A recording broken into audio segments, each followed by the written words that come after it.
नमस्कार, मैं हूं अनुष्का। आप देख रहे हैं खबर अब तक। आज देखिए, भारत पाकिस्तान के बीच नहीं होगी कोई द्विपक्षीय खेल सीरीज। पंजाबी सिंगर मनकीरत औलख को जान से मारने की धमकी, इटली के नंबर से आया था मैसेज।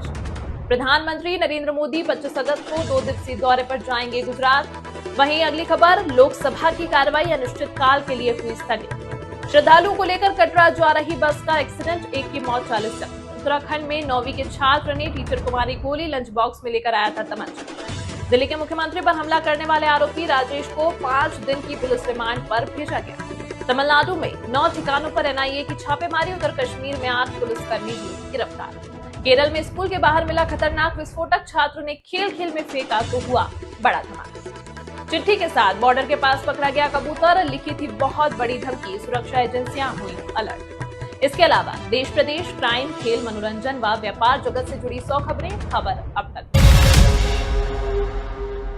हरियाणा के भिवानी जिले के लोहारू कस्बे की प्ले स्कूल की टीचर मनीषा की मौत ने पूरे क्षेत्र को हिलाकर रख दिया। लगातार 8 दिनों तक चले तनाव और विरोध प्रदर्शनों के बाद गुरुवार सुबह गांव ठाड़ी लक्ष्मण के शमशान घाट में मनीषा का अंतिम संस्कार किया गया। अंतिम संस्कार के वक्त पूरा गांव रो पड़ा। देश में तेजी से बढ़ रहे ऑनलाइन मनी गेम्स और उसकी लत से बर्बाद हो रहे लाखों परिवारों का भविष्य बचाने वाला promotion and regulation of online gaming bill बुधवार को लोकसभा में पारित हो गया। सरकार ने ऑनलाइन गेमिंग के इस विधेयक में मुख्य रूप से स्किल आधारित गेम और शुद्ध रूप से भाग्यवादी जुए वाले ऑनलाइन गेम में अंतर किया है। इस विधेयक के तहत ई स्पोर्ट्स और सोशल गेम्स को बढ़ावा दिया जाएगा। वहीं ऑनलाइन मनी गेम्स पर और विज्ञापन पर दंड भुगतान करना होगा। लोकसभा में केंद्रीय आईटी मंत्री अश्विनी वैष्णव ने साफ कहा है कि मध्यम वर्ग और समाज को बचाने के लिए सरकार अपनी कमाई की चिंता नहीं करती है। अब तक सोलर पैनल छतों पर लगाए जाने की चर्चा आपने खूब सुनी होगी, लेकिन रेल की पटरियों के बीच में सोलर पैनल पहली बार बनारस लोकोमोटिव वर्कशॉप में लगाकर एक नया इतिहास रच दिया। बरेका का यह प्रयोग यदि सफल रहा तो देश की 1.2 लाख किलोमीटर रेल की पटरियों के बीच में सोलर पैनल लगाकर इससे न सिर्फ भारी बिजली का उत्पादन किया जा सकता है, बल्कि सोलर ऊर्जा के लिए भूमि अधिग्रहण से भी बचा जा सकता है। वर्तमान समय में बनारस लोकोमोटिव वर्कशॉप कैंपस के 77 मीटर रेलवे ट्रैक पर 67 यूनिट बिजली प्रतिदिन पैदा की जा रही है। बता दें कि बरेका की लाइन संख्या 19 पर विस्थापित इस पायलट प्रोजेक्ट में स्वदेशी डिजाइन की गई विशेष इंस्टॉलेशन प्रक्रिया का उपयोग कर पटरियों के बीच सोलर पैनल लगाए गए हैं। खास बात यह है कि इस प्रक्रिया में ट्रेन यातायात पर कोई प्रभाव नहीं पड़ा। वहीं पैनलों को जरूरत पड़ने पर आसानी से हटाने की सुविधा भी प्रदान की। पटरियों के बीच लगे इस सोलर पैनल से बरेका परिसर में पहले से स्थापित रूफटॉप सोलर पावर प्लांट्स के साथ मिलकर हरित ऊर्जा उत्पादन को और गति मिल रही है। वहीं रेल की पटरियों के बीच सोलर पैनल लगाने से पहले बहुत सारी समस्याएं आई, जिसे एक एक करके इंजीनियरों ने दूर कर लिया है। मध्य प्रदेश के इंदौर से नर्मदा एक्सप्रेस के B3 कोच में सवार होकर कटनी जा रही अर्चना तिवारी के रहस्यमयी तरीके से लापता होने का राज खुल गया है। भोपाल जीआरपी एसपी राहुल कुमार लोढ़ा ने प्रेस कॉन्फ्रेंस कर इस पूरे मामले का खुलासा किया। बताया जा रहा है कि 13 दिन बाद MP GRP team Uttar Pradesh के लखीमपुर खीरी जिले से सटी नेपाल बॉर्डर के धनगढ़ी शहर के एयरपोर्ट से बरामद कर उसे भोपाल ले आई है। मामले में लव एंगल सामने आया है। जीआरपी एसपी के खुलासे के अनुसार वकील और सिविल जज एस्पिरेंट अर्चना तिवारी का एमपी के ही शुजालपुर में रहने वाले सारांश जैन नाम के लड़के से प्रेम प्रसंग चल रहा है। सारांश इंदौर की एक कंपनी में काम करता था। दोनों की मुलाकात 1 जनवरी को ट्रेन में हुई थी, जिसके बाद से दोनों के बीच बातचीत होने लगी, जो देखते ही देखते प्यार में बदल गई। अर्चना तिवारी के लिए लगातार शादी के रिश्ते आ रहे थे, लेकिन वो शादी नहीं करना चाहती थी। अर्चना के घर वालों ने पटवारी से उसका रिश्ता तय कर दिया और पढ़ाई छोड़कर शादी करने का दबाव बना रहे थे। यही वजह है कि अर्चना ने सारांश के साथ ही नेपाल जाने की योजना बनाई थी। अहमदाबाद में हिंदू छात्र की मौत के बाद हंगामा, गुस्साई भीड़ ने आज भी जमकर किया बवाल। हत्या के विरोध में सड़कों पर उतरे लोगों ने किया सड़क जाम कर प्रदर्शनकारियों ने किया हंगामा। पुलिसकर्मियों से प्रदर्शनकारियों की नोकझोंक। कल अहमदाबाद के एक स्कूल में 10वीं के छात्र की चाकू मारकर हत्या हुई थी। 8वीं के छात्र ने दिया था वारदात को अंजाम। अहमदाबाद में हमलावर छात्र का चैट आया सामने। हत्या के बाद दूसरे छात्र से व्हाट्सएप पर की थी चैट में 10वीं के छात्र की हत्या की बात मानी। उत्तराखंड के काशीपुर में एक स्कूल में 9वीं के छात्र ने शिक्षक को मारी गोली। कंधे में गोली लगने से शिक्षक गगन सिंह जख्मी। कुछ दिन पहले अनुशासनहीनता के चलते आरोपी छात्र को थप्पड़ मारा था। लोकसभा की कार्यवाही अनिश्चितकाल के लिए स्थगित। सदन में आज भी विपक्ष का हंगामा। स्पीकर ने जताई नाराजगी, कहा सदन में सिर्फ 37 घंटे की ही चर्चा हो पाई।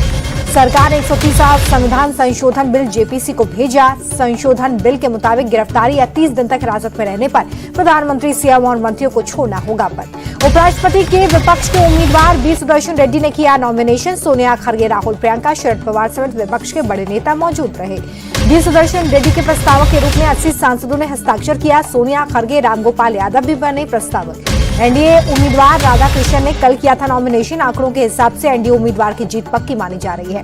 बिहार की शेखपुरा से तेजस्वी यादव की वोटर अधिकार यात्रा, समर्थक हुए शामिल। शेखपुरा में वोटर अधिकार यात्रा में विकासशील इंसान पार्टी के संस्थापक मुकेश सहनी भी शामिल हुए। बोले कि हम सब महागठबंधन के साथ 243 सीटों पर मजबूती के साथ लड़ेंगे चुनाव। तेजस्वी यादव ने वोटर बचाओ अधिकार यात्रा को बताया ऐतिहासिक। बोले आने वाले दिनों में बिहार की जनता मौजूदा सरकार को मुंहतोड़ जवाब देगी। राहुल गांधी की वोटर अधिकार यात्रा को लेकर गिरिराज सिंह का बड़ा हमला। कहा कि राहुल गांधी, तेजस्वी यादव 65,000 वोट भी नहीं जोड़ पा रहे। राहुल के नेतृत्व में कांग्रेस 90 चुनाव हारी है। गिरिराज सिंह ने चुनाव आयोग से राहुल और तेजस्वी पर केस दर्ज करने की मांग की। कहा कि राहुल ने माफी नहीं मांगी तो जेल जाना पड़ेगा। राहुल की वोटर अधिकार यात्रा पर जेडीयू का हमला। राजीव रंजन बोले प्रोपेगेंडा की राजनीति कर रहे राहुल गांधी, मुख्य धारा में कांग्रेस की वापसी मुश्किल है। पटना में सीएम नीतीश कुमार के कार्यक्रम में हंगामा। मदरसा शिक्षकों ने नीतीश को ज्ञापन देने के लिए हंगामा किया। सीएम नीतीश ने मदरसा शिक्षकों से लिया ज्ञापन।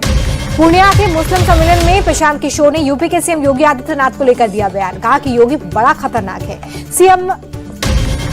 पीएम मोदी से तुलना करते हुए पीके बोले कि आप कहेंगे मोदी कितना भी खराब है, लेकिन ठीक है, योगी तो बर्दाश्त नहीं होता। बिहार के सासाराम में पत्रकारों पर भड़के नगर विकास मंत्री जीवेश कुमार। सवाल पूछने पर भड़के, आप लोग कैमरे की जगह आप पिस्टल लेकर चलो। सीएम रेखा गुप्ता के निजी आवास पर एक और सीसीटीवी फुटेज आया सामने। कुर्सी पर बैठा नजर आया आरोपी राजेश। आवास का वीडियो बनाया। दिल्ली की सीएम रेखा गुप्ता पर हमले के आरोपी राजेश को 30,000 कोर्ट ने 5 दिन की पुलिस रिमांड पर भेजा। राजेश पर हत्या की कोशिश का मुकदमा दर्ज है। हमले के बाद सीएम रेखा गुप्ता की बड़ी सुरक्षा केंद्र सरकार ने दी। जेड कैटेगरी सुरक्षा, क्लोज प्रोटेक्शन में सीआरपीएफ के जवान तैनात किए गए। सीएम रेखा गुप्ता की जन सुनवाई के दौरान सुरक्षा अब नए सिरे से मुख्यमंत्री के कोई नजदीक नहीं आएगा। ये सुनिश्चित होगा जन सुनवाई के पहले शिकायत को वेरीफाई किया जाएगा। दिल्ली के सभी सांसद सीएम रेखा गुप्ता से मिले। हमले के बाद सभी ने सीएम का हालचाल जाना। मुलाकात के बाद बासुरी स्वराज ने सीएम का स्वास्थ्य बेहतर है बताया। कहा कि रेखा गुप्ता शेरनी है, उनका जज्बा फौलादी है। सीएम योगी के जनता दरबार में जहर खाकर पहुंचा शख्स गाजियाबाद से शिकायत लेकर पहुंचा था। रिटायर्ड फौजी सतबीर खतरे से बाहर है। सतबीर जांच में जुटी है पुलिस। किसानों के मुद्दे पर अखिलेश यादव पर मंत्री सूर्य प्रताप शाही का पलटवार। कहा कि सपा के राज में किसान आत्महत्या कर रहे थे, सरकार उनकी मदद नहीं करती थी। हमारी सरकार ने कर्ज माफ कर बड़ी राहत दी। लखनऊ में सपा नेता शाहबुद्दीन की कार सर्विस वर्कशॉप के सुपरवाइजर से कहा सुनी। विवाद बढ़ने पर शाहबुद्दीन ने सुपरवाइजर पर 3 पिस्टल तान दी। सपा नेता शाहबुद्दीन और उसके भाई शाहबेज ने सुपरवाइजर को लात घूंसों से पीटा। 1 हफ्ते में गोली मारने की धमकी दी। हंगामे का वीडियो आया सामने। यूपी के शाहजहांपुर जिले के जलालाबाद नगर का नया नाम अब परशुरामपुरी होगा। केंद्रीय गृह मंत्रालय की तरफ से दिया गया नोटिफिकेशन। जलालाबाद का नाम बदले जाने पर केंद्रीय मंत्री जितिन प्रसाद ने गृह मंत्रालय का आभार जताया। लिखा, सरकार के इस फैसले ने पूरे सनातन समाज को गौरवान्वित किया। दिल्ली में रक्षा मंत्री राजनाथ सिंह से मिले अंतरिक्ष यात्री और ग्रुप कैप्टन सुभाषिश शुक्ला। अंतरिक्ष में अपने अनुभवों को शेयर किया। पोरबंदर में अचानक आए पानी की वजह से ब्रिज पर फंसे स्कूली बच्चे। एनडीआरएफ ने 45 बच्चों और 4 टीचर्स को बाहर निकाला। गुजरात के द्वारका में भारी बारिश के बाद बाढ़ के हालात। भोगाट गांव में पानी में फंसे 17 लोग, प्रशासन की टीम ने रेस्क्यू किया। गुजरात के द्वारका जिले के कई गांव बाढ़ की चपेट में। ड्रोन वीडियो में पूरी तरह से डूबा दिखा रावल गांव। गुजरात के जामनगर में लगातार बारिश से ससोई डैम ओवरफ्लो हो गया है। डैम के ऊपर से गिर रहा है पानी। सुरक्षा को देखते हुए डैम के गेट खोले गए हैं। गुजरात के जूनागढ़ में बाढ़ में फंसे केसोड गांव के 12 लोग। एनडीआरएफ की टीम ने सभी लोगों को सुरक्षित रेस्क्यू किया। गुजरात के वलसाड में देसाई क्रिक में एक कार पानी की तेज बहाव में बह गई। कार सवार लोगों को रेस्क्यू किया गया है।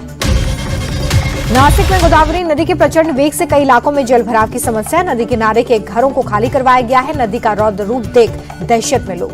रामनगर में गुलनी नाले में आए अचानक उफान में बह गया बाइक सवार। स्थानीय लोगों ने बचाई जान। गंगोत्री राष्ट्रीय राजमार्ग पर लैंडस्लाइड होने से ट्रैफिक हुआ ठप। कुथनौर और नारद चट्टी में सड़क पर आया मलबा।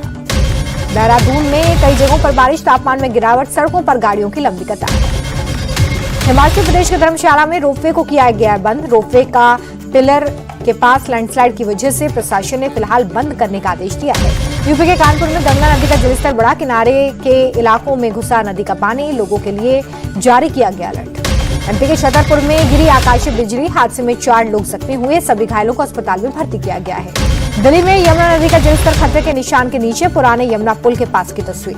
जोधपुर में मूसलाधार बारिश बनी मुसीबत, सड़कों पर सैलाब जैसा नजारा, जनजीवन प्रभावित। राजस्थान के जयपुर में भारी बारिश, शहर के कई हिस्सों में ट्रैफिक की रफ्तार धीमी, लोगों की परेशानी बढ़ी।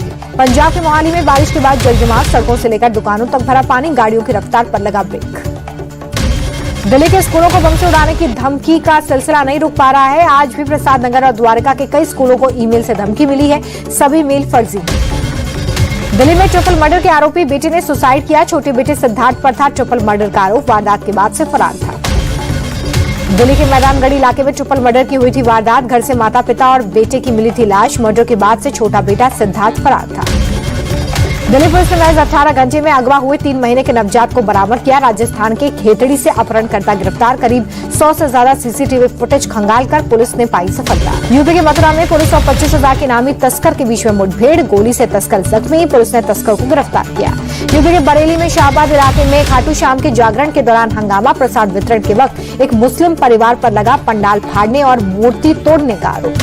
हंगामे के बाद मुस्लिम परिवार घर छोड़कर फरार, पुलिस ने केस किया दर्ज, आरोपी युवक की तलाश। बुलंदशहर में पुलिस की मौजूदगी में भिड़े 2 पक्ष, मारपीट में शिकायतकर्ता समेत कई लोग जख्मी, पुलिस ने दोनों पक्षों के आधा दर्जन लोगों को हिरासत में लिया है। यूपी के ललितपुर में बेखौफ खनन माफिया, अवैध रेत से भरे ट्रैक्टर ट्रॉली को रुकवाने गए एसडीएम को ट्रैक्टर चालक ने दिया चकमा, सड़क पर ही रेत फैलाकर हुआ फरार। औरैया में प्लास्टिक सिटी में फैक्ट्री निर्माण को लेकर मारपीट हो गई, लाठी डंडों से लैस दबंगों ने पंकज नामक व्यक्ति को जमकर पीटा तो भाइयों के बीच संपत्ति विवाद में पिटाई। भोपाल में चला प्रशासन का बुलडोजर, मछली परिवार की 3 मंजिला कोठी जमींदोज, सरकारी जमीन पर कब्जे कर बनाई थी कोठी।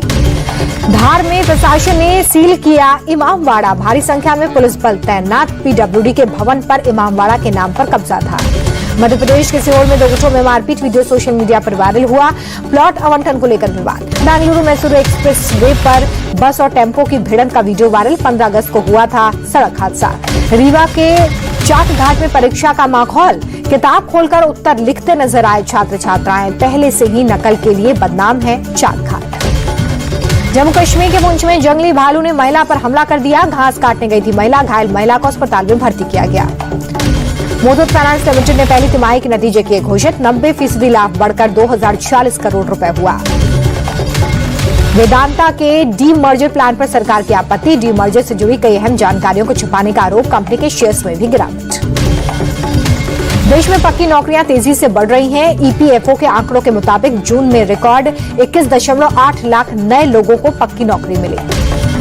नई जॉब्स में 60% 18 से 25 साल के युवा हैं, 4.7 लाख नई जॉब्स महिलाओं को मिली है, ये जून 2024 की तुलना में 10% ज्यादा है। 21.8 लाख पक्की नौकरियों में महाराष्ट्र, कर्नाटक, तमिलनाडु, गुजरात और हरियाणा की हिस्सेदारी 61.5% है।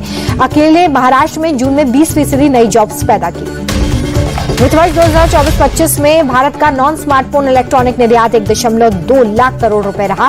देश का कुल इलेक्ट्रॉनिक्स निर्यात बीते वित्त वर्ष 3.35 लाख करोड़ रहा। आईफोन 17 के सभी मॉडल्स भारत में बनेंगे। अभी अमेरिका में बिकने वाले 78% आईफोन मेड इन इंडिया, जून तिमाही में 2.39 करोड़ आईफोन बने हैं। एलन मस्क की कंपनी स्टारलिंक ने यूआईडीआई के साथ की पार्टनरशिप, सैटेलाइट इंटरनेट के लिए आसानी से जोड़ सकेगी कस्टमर। एशिया कप के लिए टीम इंडिया 4 या 5 सितंबर को दुबई के लिए रवाना होगी। यूएई में भारत को नहीं होगा का कोई भी ट्रेनिंग कैंप नहीं होगा। 10 सितंबर को पहला मैच खेला जाएगा। भारत का पहला मैच यूएई से होगा। 14 सितंबर को पाकिस्तान के साथ होगा महामुकाबला। आईपीएल के बाद टीम इंडिया के सभी खिलाड़ी पहला T20 इंटरनेशनल टूर्नामेंट खेलेंगे। एशिया कप में सिराज को नजरअंदाज करने पर हरभजन सिंह हुए नाराज, सिलेक्टर्स के फैसले पर उठाए सवाल, बोले एशिया कप के स्क्वाड में मिलना चाहिए था सिराज को मौका। हरभजन सिंह बोले कि एशिया कप में मोहम्मद सिराज साबित हुए एक्स फैक्टर। इंग्लैंड दौरे पर किया था शानदार प्रदर्शन, इंग्लैंड सीरीज के बाद मिल चुका है काफी आराम। वसीम अकरम ने एशिया कप में भारत पाकिस्तान के बीच हाई वोल्टेज मुकाबले को लेकर बड़ा बयान दिया, कहा कि क्रिकेट खेलना या ना खेलना दोनों देशों का फैसला है, लेकिन टूर्नामेंट तो जारी रहेगा। एशिया कप में भारत पाकिस्तान मैच को लेकर अटकलों का बाजार गर्म है। पहलगाम हमले के बाद फैंस ने किया पाकिस्तान क्रिकेट बोर्ड का बायकॉट। 14 सितंबर को भारत और पाकिस्तान का मैच। पूर्व क्रिकेटर वेंकटेश प्रसाद का बड़ा बयान, कहा बुमराह को टेस्ट क्रिकेट पर ज्यादा ध्यान देना चाहिए, भले ही इसके लिए T20 और वनडे छोड़ना पड़े। KSCA का चुनाव लड़ रहे वेंकटेश प्रसाद ने जारी किया अपना घोषणा पत्र। चिन्नास्वामी स्टेडियम में क्रिकेट की वापसी का वादा किया। चोट और बीमारी से उबर चुके तेज गेंदबाज उमरान मलिक वापसी के लिए तैयार। बूची बाबू टूर्नामेंट में बिखेरेंगे जलवा। IPL 2024 में आखिरी बार खेले थे उमरान मलिक। कूल्हे की चोट और हैमस्ट्रिंग की वजह से परेशान थे। मैदान में वापसी को लेकर इमरान ने बयान दिया है और कहा कि भविष्य में अच्छी गेंदबाजी पर उनका फोकस होगा। ICC की नई वनडे रैंकिंग हो गई है जारी। साउथ अफ्रीका के केशव महाराज बने नंबर 1 गेंदबाज। ऑस्ट्रेलिया के खिलाफ पहले वनडे में 5 विकेट लिए थे। केशव महाराज के नंबर 1 बनने से 2 गेंदबाजों को नुकसान। महीशा और कुलदीप यादव की रैंकिंग में गिरावट दर्ज की गई है। विश्व कप से पहले श्रीलंका का दौरा करेगा इंग्लैंड। वनडे T20 सीरीज में होंगे कुल 6 मुकाबले। इंग्लैंड क्रिकेट बोर्ड ने की दौरे पर लगाई है मोहर। 22 जनवरी से श्रीलंका में खेली जाएगी 3 मैचों की वनडे सीरीज के बाद 30 जनवरी से होगा 3 मैचों की T20 सीरीज का आगाज। 7 साल बाद लंका का दौरा करेगा इंग्लैंड। साउथ अफ्रीका के खिलाफ पहले वनडे में ICC नियम के उल्लंघन पर एडम जाम्पा को फटकार, डीमेरिट अंक भी मिला।